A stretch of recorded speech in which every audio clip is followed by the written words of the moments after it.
Welcome back to ZNGP Today. Marc Márquez added a 10th Grand Prix victory to his 2025 tally, underlining a season of near-total dominance. 10 wins from 14 rounds places him alongside the sport's all-time greats, and with 8 rounds left he's squarely in pursuit of the very record he set himself in 2014. Ducati general manager Gigi Dall'Igna struck a frank tone after the Austrian weekend, ecstatic about Marc Márquez's vintage performance, but frustrated by the recurring turbulence around Pecco Bagnaia. While Marquez's double was the headline, Dall'Igna warned that Bagnaia's season has been punctuated by moments where, despite potential, problems compound and results suffer. VR46 team principal Pablo Nieto left the paddock equal parts proud and frustrated after Balaton.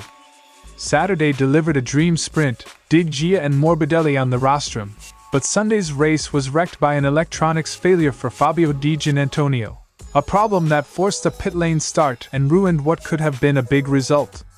Nieto's blunt assessment of Marc Márquez's form, half joke, half despair, summed up the mood. Marquez is almost untouchable, so VR46 will concentrate on its own path.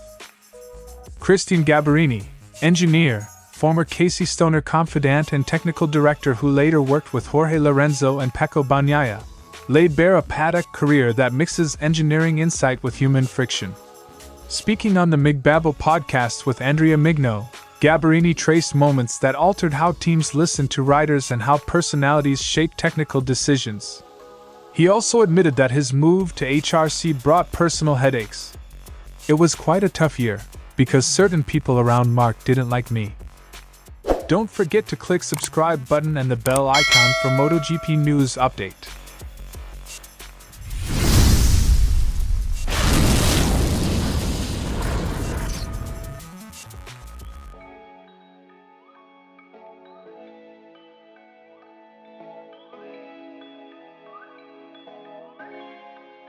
Marquez's 10th triumph is more than a stat. It's confirmation that this season he's operating at a level historically reserved for legends. Winning 10 times in 14 starts shows not just speed but repeated weekend control. Reaching double digits that early turns every remaining race into a potential historic milestone. 10 wins in a season is a rare club. Casey Stoner, 10 in 2007 and 2011, and Valentino Rossi, 11 in 2002 and 2005, sit among those names. Marquez's 2025 run places him back in that elite conversation. Statistically, repeated victories like this separate a hot streak from a genuine era-defining campaign. Marquez's personal best still stands at 13 wins in 2014, with 12 in 2019.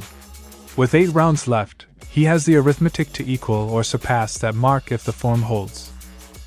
The maths are simple. The challenge is maintaining consistency, tire and bike management, and avoiding the one-off errors that can halt runs. This season's results are notable because Marquez largely achieved them on a new platform, the Ducati GP25. His pace blends raw speed with a refined approach to electronics and race management. The rider-bike fit has flipped from a question mark to a definitive advantage. Marquez's adaptability has been decisive. Observers point to more than outright speed. Marquez often avoids riding 10/10ths, keeping tires alive and errors low while extracting maximum from race situations. That strategic control compounds advantage across a season. Championships are won by tiny margins. Marquez is stacking them in his favor through weekend-long control, not just single-lap fireworks. With 8 Grands Prix to run, every circuit is a chance to close in on, and perhaps beat, his 2014 mark. Rivals will try to halt him, but the question for the paddock is whether anyone can string enough perfect weekends together to do so. If Marquez keeps this trajectory, the conversation will shift from "can he?" to "when did he?" And that's a rare position for any rider. 10 wins at this stage is a statement of dominance and adaptation. Marc Márquez has put himself in the hunt not only for a 2025 title, but for a reshaping of the single-season wins record he owns. The remaining 8 races will tell whether this campaign becomes simply one of the great seasons, or an all-time chapter in MotoGP history. Spielberg delivered a clear split, Marquez delivered a commanding double, while Bagnaia endured a nightmare sprint and an underwhelming Sunday. Dall'Igna praised the team's overall performance but didn't gloss over the contradiction presented by his two factory riders. He celebrated Marquez's run but admitted concern that, for one reason or another, even when things are going well, Bagnaia gets tangled up and makes the situation worse. It's rare for a manufacturer to enjoy such highs and worry over such persistent lows in the same box, and the message from the top is, fix the lows fast. Dall'Igna was clear that the issue isn't Bagnaia's talent. The rider can do better and knows how to do it better. But that sporadic incidents and setbacks have repeatedly derailed his weekends. The sprint retirement, technical trouble, and the resulting Sunday slump are symptomatic, not isolated. He stressed the importance of confidence and continuity. Bagnaia must keep working to make good weekends stick. Technical fixes can be engineered. Restoring consistency and psychological momentum is often the harder, longer job. For all the Bagnaia talk, Dall'Igna left no doubt where Ducati's current strength lies, Marc Márquez. His performance at Austria, and the season overall, was hailed as exceptional and decisive for Ducati's success. Dall'Igna emphasized a single objective above all: Marquez should be world champion. The important thing is that Marquez becomes champion, period. When factory leadership prioritizes a clear target, it both motivates and narrows the team's focus, for better and for worse. Dall'Igna was upbeat about rookie Firmin Aldiger's blockbuster showing in Austria, labeling him a pure talent. The general manager didn't rule out Aldiger in Ducati Red in future seasons if his progress continues. He suggested Aldiger's trajectory makes a factory move impossible not to think about. Talent pipelines matter. Ducati is already mapping potential succession lines even as it manages present problems. Dall'Igna closed with perspective. Winning is the goal, but managing setbacks is part of racing. He invoked the discipline required to accept a loss and learn from it, a mindset he says underpins long-term success. We must win when we can, but also know how to lose, because knowing how to lose means winning. It's a reminder that championships are built not only on peak results but on institutional resilience through the dips. Spielberg showcased Ducati's dual reality, an almost unerring Marc Márquez rewriting expectations, and a Pecco Bagnaia still searching for stability.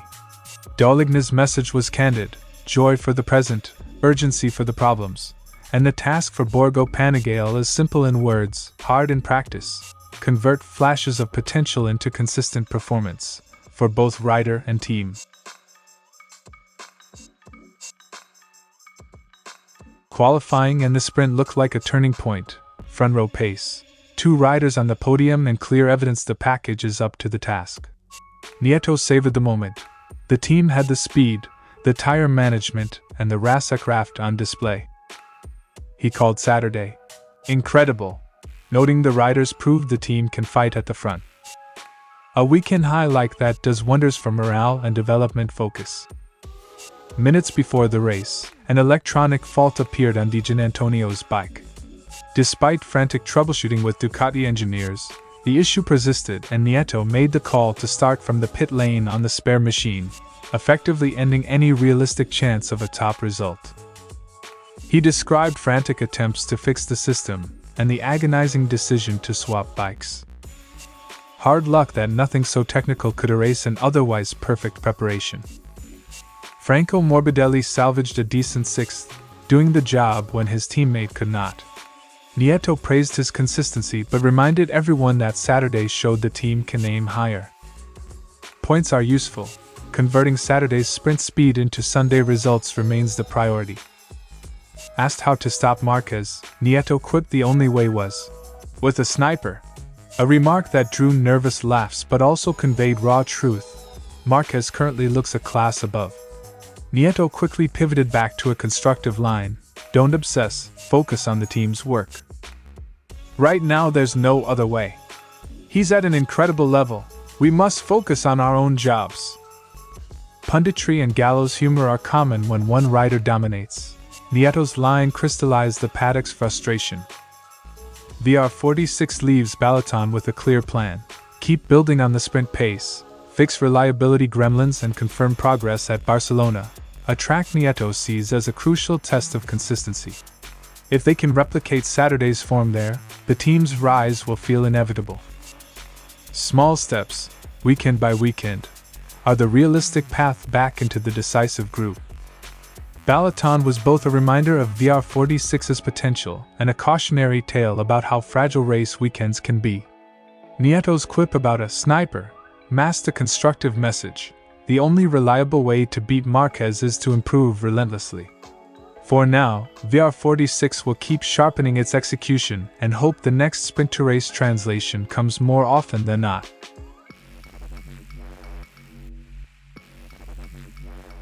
Gabbirini recalled a turning point with Casey Stoner. The rider reported an engine fault the telemetry denied, but the engine then failed on track. From that moment, Stoner's sensations gained weight alongside data. "If I tell you the bike is breaking down, it means the bike is breaking down," Gabbirini quoted. The episode reframed engineering. Telemetry remained vital, but rider feel could no longer be sidelined. Switching from Ducati to Honda in 2010 felt like another planet. Gabbirini described Ducati's European, improvisational approach versus Honda's rigorous, methodical Japanese engineering. The payoff at Honda was reliability and immaculate build quality. "The bike was a work of art," he said. Different cultures produce different machines, and different engineering priorities. Gabbirini was candid about his early seasons at HRC. Reassigned to a support role when Marquez arrived with his entourage, he found some team members wary of his Stoner past. "They saw me as a bit of an adversary," he said. The episode underlines how loyalties and histories can complicate collaboration. Engineers often manage people as much as machines. Working with Jorge Lorenzo was monstrously exhausting and incredibly beautiful. Lorenzo's exacting demands, and a key ergonomic modification to support his outside leg, transformed chronic struggles into race-winning performance.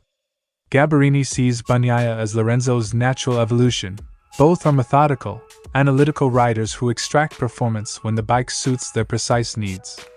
Small technical changes, applied patiently, unlock large gains for that rider type. Gabbirini contrasts three champion profiles: Stoner's instinct and adaptability, Lorenzo's and Bagnaia's surgical, analytical approach. Each temperament forces engineers to adapt their methods. Recognizing these differences explains why the same bike can feel like several machines depending on who rides it. Gabbarini's account blends technical clarity with candid paddock politics. From the moment he learned to trust a rider's gut to the cultural shock of HRC and the personal strain of entering Marquez's orbit, his story shows that MotoGP success is as much about managing people and cultures as it is about suspension curves and engine maps. Thanks for watching ZNGP Today, and this is your MotoGP news update. And see you next time!